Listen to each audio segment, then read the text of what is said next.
ഇറാന് കനത്ത തിരിച്ചടി നൽകുമെന്ന മുന്നറിയിപ്പുമായി ഇസ്രായേൽ.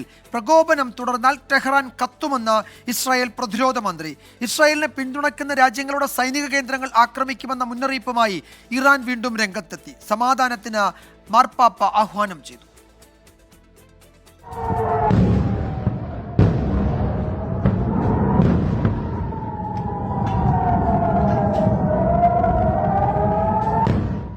ഇറാന്റെ ബാലിസ്റ്റിക് മിസൈൽ ആക്രമണത്തിൽ 4 പേർ കൊല്ലപ്പെട്ടെന്ന് ഇസ്രായേൽ സ്ഥിരീകരിച്ചു.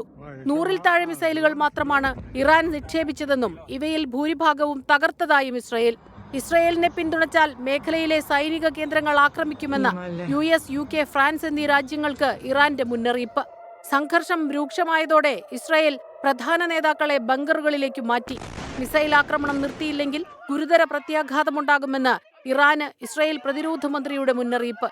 ഇറാനിൽ തെരുവുകൾ ശൂന്യം, കടകളും സൂപ്പർ മാർക്കറ്റുകളും അടഞ്ഞുകിടന്നു. ഇറാൻ ആക്രമിച്ച ടെല്ലവീവിൽ സുരക്ഷാസേനയുടെ രക്ഷാപ്രവർത്തനം. ഇരു രാജ്യങ്ങളും സംയമനം പാലിക്കണമെന്നും സമാധാനം പുനഃസ്ഥാപിക്കണമെന്നും ആഹ്വാനം ചെയ്ത് മാർപ്പാപ്പ.